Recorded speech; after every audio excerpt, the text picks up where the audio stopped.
So in the last session, we were discussing about how to create a big index which cannot fit into the memory. So obviously we will have different blocks and then we have to merge these blocks. So that for that we use the external sorting and block sorting based indexing mechanism. So suppose we have a block like this one block which is itself sorted, and then two block, then three block and four block. So whenever we have to do it, we can do the binary merging and we can sort one by one. So depending upon the how much we can save into the memory, we can sort these individual block and then create a one final set of blocks which is sorted. Suppose this block also contains entry from A to Z. This block also contains entry from A to Z. This block also contains entry A to Z, and so on. But after merging this, it might be possible that this first block contain entry A to D. This block contain entry, let's say E to K. This contains entry, let's say L to Q, and this contains entry from R to Z. So after merging this, all of these are individually sorted. So these blocks are then individually sorted. Uh, and finally, all of these blocks are now represents a one sorted list. Now we will save them back. Now it might be possible there are block number 5 and then block number 6, then block number 7 and block number 8. Then we bring them to the memory and then again do the same thing. So in this way, after one iteration, we will have these kind of 4 blocks which are A to Z sorted among themselves. So after doing this iteration, we know that one contains A to D and 5 may also contain A to D or A to E, these kind of items. Then we bring 1, 5, 9, these kind of blocks into the memory and then sort them among themselves. So in this way, we keep on doing it unless we sort the whole index. So this was the main idea behind the block sort based indexing. And for this to happen, we need a separate token dictionary, and for each token we have also token ID, and we refer to each token using the token ID, not by the token itself. So we refer each token by the token ID, and in itself when we are sorting it, we are sorting the token IDs only. So rather than like in the last slide I have shown you that I am sorting the 4 blocks. So it is better to do the anyway. Even we can have more than 4 blocks, but it always depends upon how much our memory can take. So anyway merge where we are reading all blocks simultaneously, and but it all depends value of n, the size of the memory. So we should read as many blocks into the memory as possible.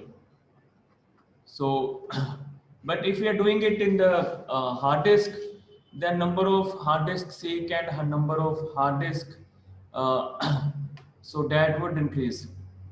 So then our overall algorithm would be very computational expensive because of more number of disk seeks. So whatever we can keep in the memory, based on that we will try to put as many blocks into the main memory, then sort them and then store them back into the secondary storage, then pick another n blocks and do the same thing. But there are many problems with this kind of algorithm. So one assumption we are keeping that we can keep the dictionary in the main memory. So we have to keep token and token ID, so that dictionary we are keeping them in memory. So we need the dictionary which grows dynamically in order to implement the term to term ID, term or token. So I am using this word token or term synchronously. So term or token and term ID or token ID So we need to do these things again and again. But there are some suggestions that why to use term ID. So initially we started with the term ID because size of term, like any token or any word. So this can be of two letter wrong letter of size, or it may vary to the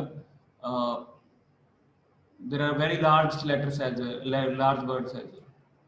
so 16 letters. So words तो काफी लंबे हो सकते हैं, 2 letter का भी हो सकता है, 16 लेटर का भी हो सकता है, इवन जो लार्जेस्ट है शायद 26 लेटर का है. ऑन एन एवरेज 6 से 8 लेटर्स के वर्ड होते हैं. बट टर्म आईडी एक कांस्टेंट साइज करेगा, बिकॉज हमने एक इंटीजर आईडी लिया है, वो एक कांस्टेंट साइज करेगा. दैट्स व्हाई इनिशियल अजम्पशन की टर्म आईडी के साथ चलना है. बट अगर हम टर्म आईडी को रिमूव कर दें, if you use only terms, हर टर्म ही अपना आईडी है, रादर देन कि वी उसका आईडी रखें, हर टर्म ही अपना आईडी है, और सिर्फ डॉक्यूमेंट आईडी रखें. डॉक्यूमेंट का तो आईडी रखना पड़ेगा because there are so many documents, but term का आईडी नहीं रखेंगे, टर्म को आइडेंटिटी नहीं देंगे.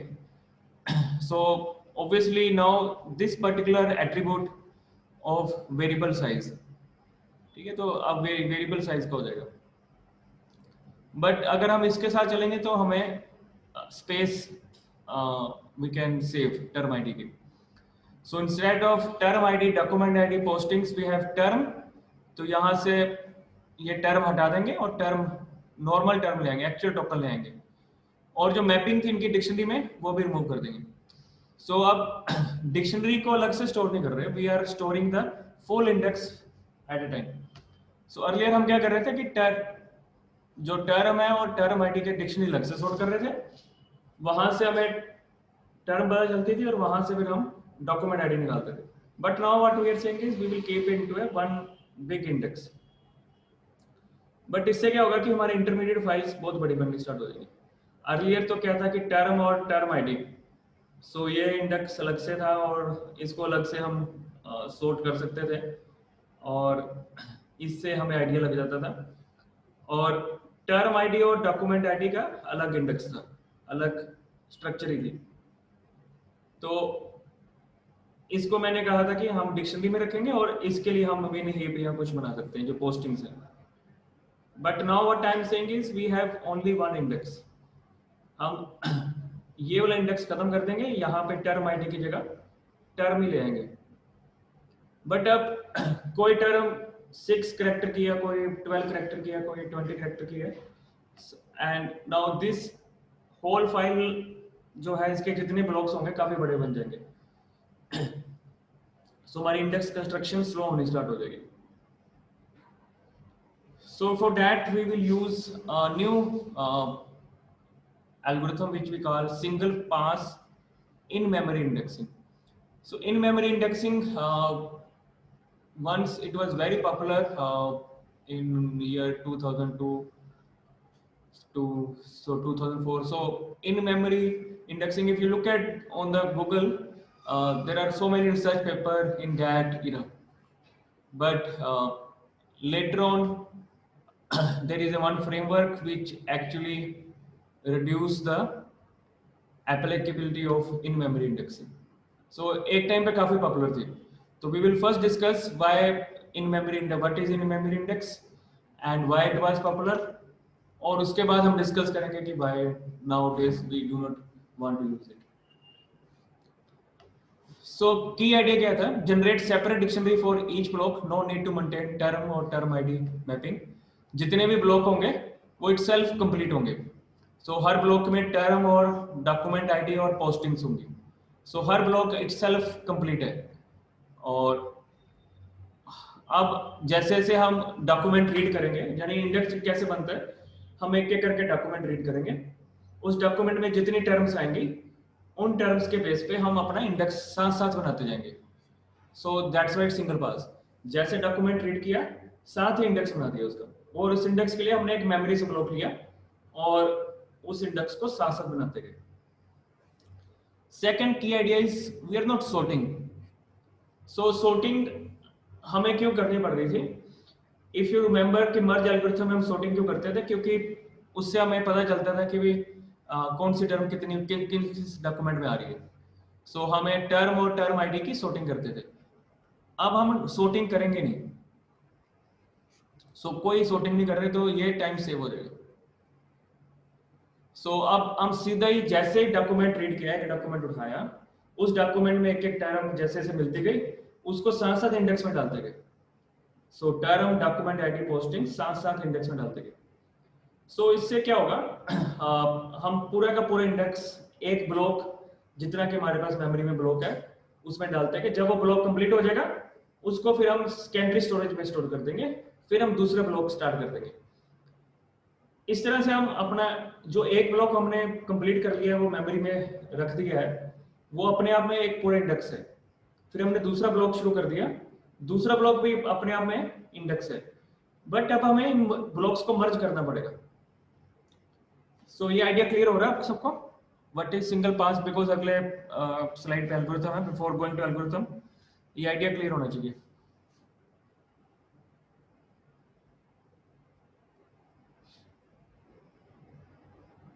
अगर क्लियर नहीं है देन आई कैन अगेन पूरा हम दोबारा से ब्लॉक बेस पे जाके फिर इसमें आते हैं।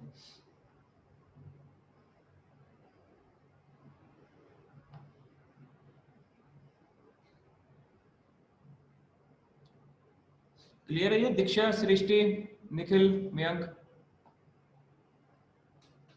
यस सर, क्लियर है।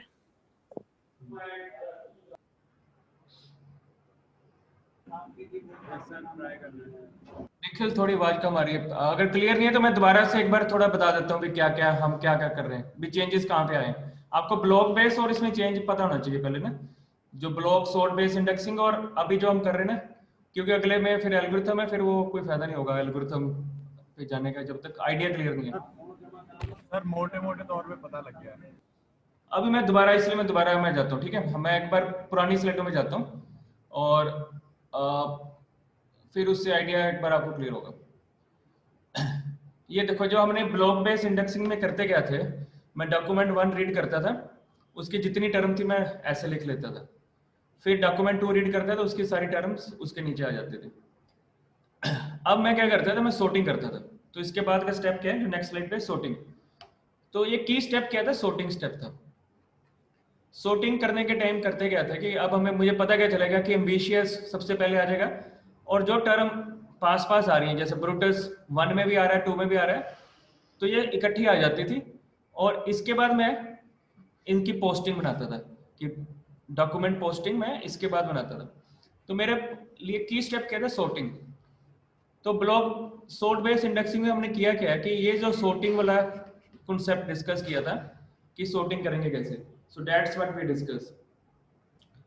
अब हम क्या करना क्या चाहते हैं कि अब हम ये ऐसा कुछ नहीं करेंगे। अब मैं सीधा टर्म को क्या करूंगा, डॉक्यूमेंट में, जैसे मैं I am again going back to previous slide, तो अब मैं डॉक्यूमेंट 1 जैसे रीड किया तो इसकी टर्म और इसकी पोस्टिंग साथ ही बनानी शुरू कर दूंगा।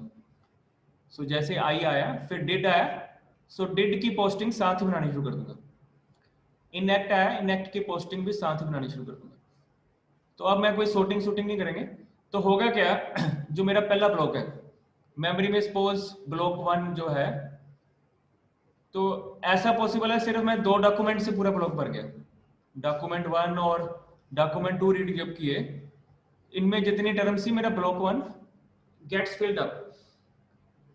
और अब क्योंकि मैं साथ साथ ही बना रहा हूँ पोस्टिंग्स और कोई मैं सॉर्टिंग भी नहीं कर रहा, तो ये ब्लॉक 1 जैसे भर जाएगा मैं इसको सेकेंडरी स्टोरेज में, so I put into the hard disk, इसको मैं हार्ड डिस्क में स्टोर कर दूंगा। सो मैंने 2 डॉक्यूमेंट ही रीड किए, इस टाइप का इंडेक्स बन गया और मैंने हार्ड डिस्क में स्टोर कर दिया। अब मैंने डॉक्यूमेंट 3 जब रीड किया, अब डॉक्यूमेंट 3 रीड किया, ब्लॉक 1 तो भर चुका था, इसलिए मैं ब्लॉक 2 शुरू कर दिया। और ब्लॉक 2 के लिए जगह क्यों आई, क्योंकि ब्लॉक 1 तो मैं सेव कर चुका था, इसलिए उसी जगह पे ब्लॉक 2 शुरू कर दिया। फिर मैंने डॉक्यूमेंट 4 पढ़ा और इस तरह से मैं ब्लॉक 2 में भी एंट्रीज डालता गया। तो जैसे ही मेरा ब्लॉक 2 कंप्लीट होगा, कुछ डॉक्यूमेंट रीड करने के बाद, लेट से 3 डॉक्यूमेंट रीड कर ब्लॉक 2 भी कंप्लीट हो गया, इसको भी मैंने हार्ड डिस्क में स्टोर कर दिया। इन दिस वे मैं एक एक करके डॉक्यूमेंट पढ़ रहा हूँ और उसमें जो जो टर्म आ रही है वो किस किस डॉक्यूमेंट में आ रही है मैं साथ साथ स्टोर करके ब्लॉक्स वाइज में मेमोरी में सेव करते जा रहा हूँ। तो अल्टीमेटली हार्ड डिस्क में क्या होगा, काफी ब्लॉक होंगे। अब ऐसा हो सकता है कि जो डिड है ये ब्लॉक 1 में भी है और ब्लॉक 2 में भी एंट्री आ सकती है इसकी, क्योंकि डिड ब्लॉक 1 में आया था डॉक्यूमेंट 1 और 2 को रीड करने के कारण वहां पे एग्जिस्ट कर रहा था। बट डिड डॉक्यूमेंट 3, 4, 5 में भी कहीं पर हो सकते, तो ब्लॉक 2 में भी होगा। तो यानी कि अल्टीमेटली जितने ब्लॉक हार्ड डिस्क में है फाइनली उनको मर्ज तो करना पड़ेगा। वो मर्जिंग का तरीका वो सेम है जो हमने ब्लॉक सॉर्ट बेस इंडेक्स में किया है। एडवांटेज सिर्फ इस चीज में है कि ये सॉर्टिंग वाला स्टेप नहीं करना पड़ा, तो that's why it is called single phase. ठीक है, now idea is clear? Yes sir. Yes, sir. Clear. अब सिंगल फेज में यानी कि पहले क्या हो रहा है कि पहले एक बार डॉक्यूमेंट रीड करते थे, फिर सॉर्ट करते थे, फिर उसकी पोस्टिंग बनाते थे, तो 2 फेज लगते थे। अब सिंगल पास में हो जाएगा। बाकी ब्लॉक को मर्ज तो वैसे ही करना पड़ेगा। अब इस एल्गोरिथम को अपने बड़ा स्लोली हम करेंगे। सो आउटपुट फाइल, जो नई फाइल हम लेंगे, एक नई फाइल क्रिएट करेंगे जिसमें फाइनल आउटपुट आएगी। और इनपुट क्या जा रही है, टोकन स्ट्रीम। और ये टोकन स्ट्रीम कहाँ से आ रही है, हम एक एक करके डॉक्यूमेंट रीड कर रहे हैं। पहला डॉक्यूमेंट रीड किया, फिर दूसरा डॉक्यूमेंट रीड किया, यानी कोई मेन फंक्शन है, मेन फंक्शन में से हम डॉक्यूमेंट रीड करते जा रहे हैं और एक टोकन स्ट्रीम इस एल्गोरिथम को भेजते जा रहे हैं, यानी इसके पास एक एक करके टोकन आ रहे हैं। ये दोनों फाइलें हमने शुरू में इनिशियलाइज कर दी। अब ये एल्गोरिथम कब तक चलेगा, जब तक फ्री मेमोरी यानी कि जब तक आपके पास मेन मेमोरी में जगह है। जैसे मेन मेमोरी में जगह खत्म हो जाएगी ये लूप खत्म हो जाएगी। हालांकि इसको इम्प्लीमेंटेशन करने में यू विल से कि भी हाँ भी इसके लिए तो काफी एफर्ट करनी पड़ेगी, बट फ्रॉम एल्गोरिथमिक पर्सपेक्टिव हमारे लिए इजी है, हमने तो सीधा लिख दिया फ्री मेमोरी अवेलेबल। जब तक मेन मेमोरी में जगह है तब तक लूप चलाओ। अब हम टोकन स्ट्रीम में जो हमें मिली है, इनपुट मिली है, एक एक करके टोकन रीड करेंगे।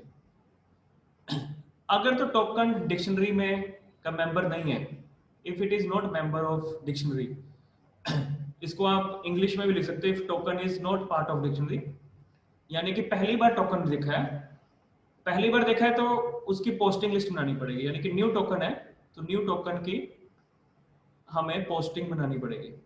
तो हम उसको डिक्शनरी में ऐड भी करेंगे, न्यू टोकन डिक्शनरी में ऐड हो जाएगा और अब डिक्शनरी में उसकी पहली एंट्री होगी और उसकी पोस्टिंग भी बन गई। बट अगर एल्स कब आएगा, जब पहले से है, यानी कि पहले से ही टोकन डिक्शनरी के अंदर है तो उसकी पोस्टिंग तो पहले से ही है, तो उसकी पोस्टिंग हम निकाल लेंगे। तो यानी कि इस इफ के अंदर क्या कर रहे हैं, अगर तो टोकन पहली बार आया तो डिक्शनरी में डाल दो, अगर पहले आ चुका हुआ है तो उसकी पोस्टिंग निकाल लो। अब जब पोस्टिंग निकाली है, अगर हो सकता है वो पहले से फुल हो, सपोज पोस्टिंग का मैंने साइज रखा हुआ है, जैसे हर टर्म में मैंने पोस्टिंग का साइज रखा है कि इसमें 100 एंट्रीज आ सकती है। तो ऐसा हो सकता है कि जो पहले से पड़ा हुआ टोकन उसकी 100 एंट्री पहले ही कंप्लीट हो चुकी हुई है।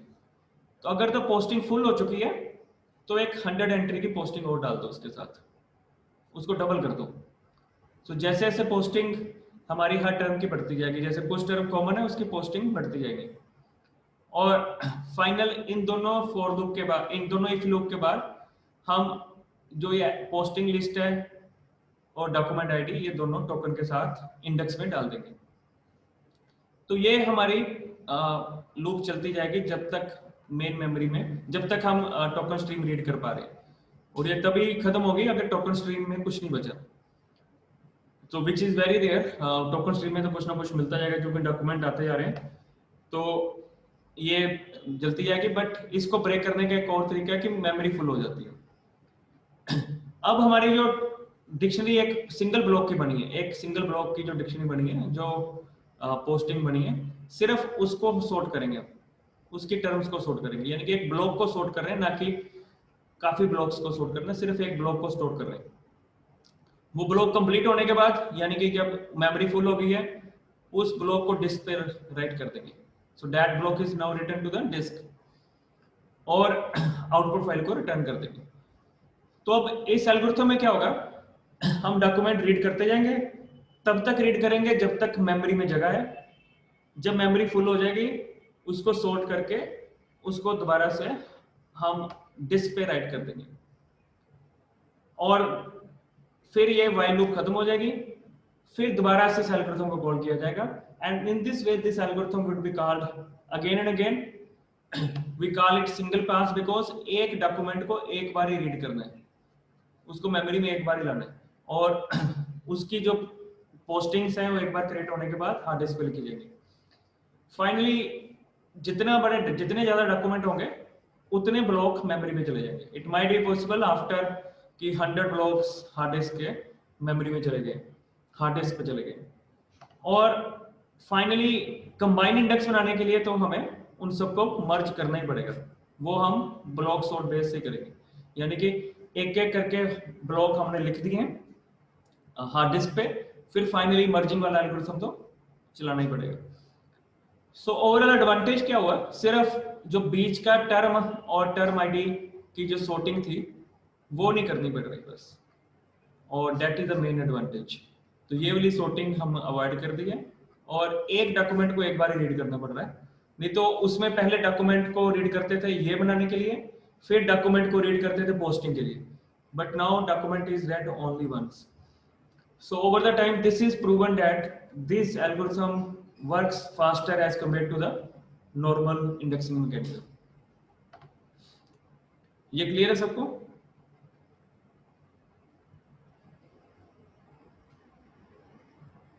Any doubt in this? No, sir. अब जो ये वाला स्टेप है ये काफी जगह पे अवॉइड किया जाता है, सॉर्टिंग इस टाइम पे नहीं की जाती, जब मर्जिंग करते हैं तभी ऑटोमेटिकली सॉर्टिंग हो जाती है। So when we merge it at that time it get sorted. तो ये वाला स्टेप अवॉइड भी कर सकते हैं, इससे और थोड़ा फास्ट हो जाएगा। सो अगर हम इसको एनालिसिस करें, मेन डिफरेंस है कि भी सीधी पोस्टिंग हम पोस्टिंग लिस्ट में डाल रहे हैं, instead of first collecting term ID, document ID and then sorting it. So each posting list is dynamic. As we have seen कि जैसे ही वो खत्म हो जाता है पोस्टिंग का, तो हम उसका साइज डबल कर देते हैं। सो here you will see कि भी पॉइंटर्स जैसे बढ़ते जाएंगे, पोस्टिंग का साइज कितना होना चाहिए। सपोज मैंने साइज रखा है 100 KB। अब एक टर्म ऐसी है कि जिसमें तो 100 KB पूरे पूरा नहीं भरा, सिर्फ 10 KB तक ही भरा, क्योंकि उसकी एंट्रीज बड़ी कम है। और एक टर्म ऐसी है, लेट्स से टर्म 1 में तो सिर्फ 10 KB तक भरा और 90 KB खाली रह गया ब्लॉक, और टर्म 2 में 100 KB तो भर ही गया, प्लस हमें डबल करनी पड़ी, एक और 100 KB का ब्लॉक लेना पड़ा, फिर एक और 100 KB का ब्लॉक लेना पड़ा, उतने पॉइंटर्स के लिए भी जगह देनी पड़ेगी। सो ऐसा पॉसिबल है कि किसी टर्म में तो हमारा काफी ब्लॉक खाली रह जाए और किसी ब्लॉक में हमें कई ब्लॉक्स लगाने पड़ जाए। ठीक है, तो ये कॉन्सेप्ट आपने पढ़ा होगा कि क्या आइडियल साइज होना चाहिए ब्लॉक का। अगर मैं ब्लॉक का साइज काफी छोटा रखता हूँ तो मुझे काफी ऐसे छोटे छोटे ब्लॉक लगाने पड़ेंगे। तो अगर मैं ब्लॉक का साइज काफी बड़ा रखता हूं तो मेरे ब्लॉक काफी खाली रह जाएंगे। तो so that kind of problem can come. बाकी इसमें कंप्रेशन भी यूज कर सकते हैं, कंप्रेशन क्योंकि टर्म्स को और पोस्टिंग की कंप्रेशन भी की जा सकती है, बट अगेन इंडेक्सिंग करने का टाइम बढ़ जाएगा। Indexing becomes very time intensive, time computational intensive हो जाएगा अगर हम कंप्रेशन करते हैं। ये क्लियर है सबको? Any doubt in this?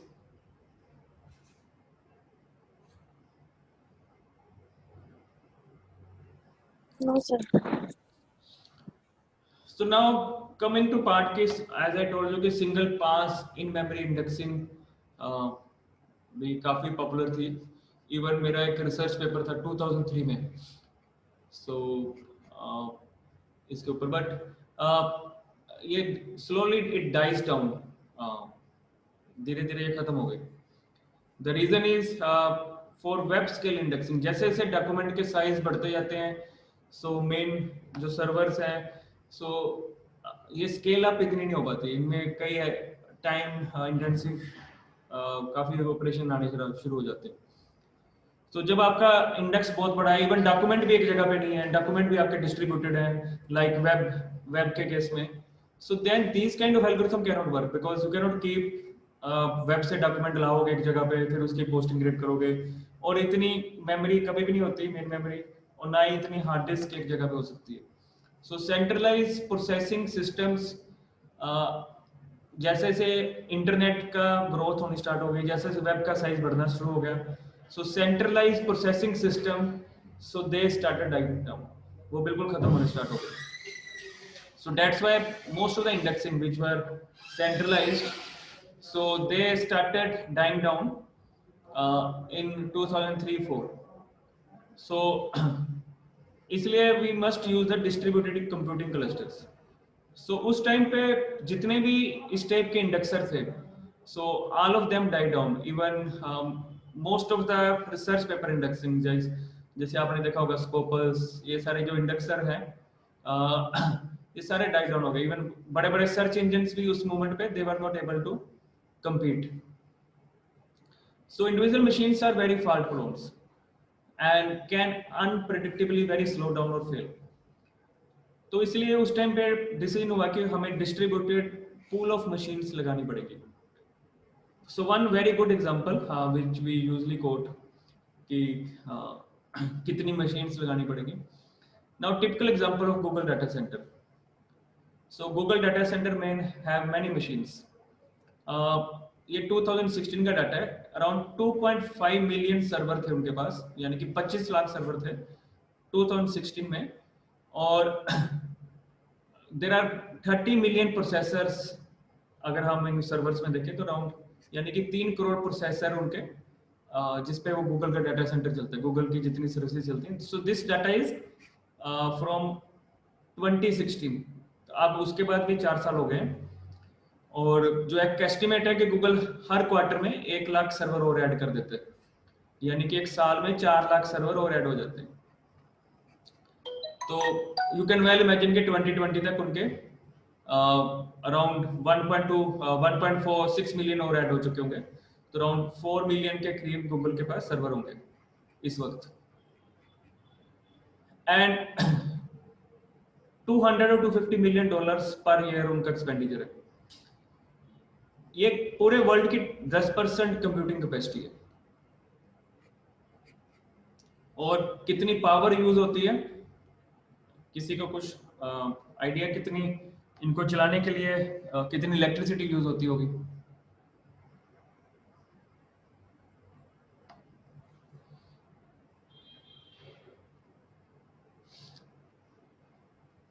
सो जितना पूरा पंजाब यूज करता है ना, उसके आधा, सो अराउंड 7.5 गीगावाट।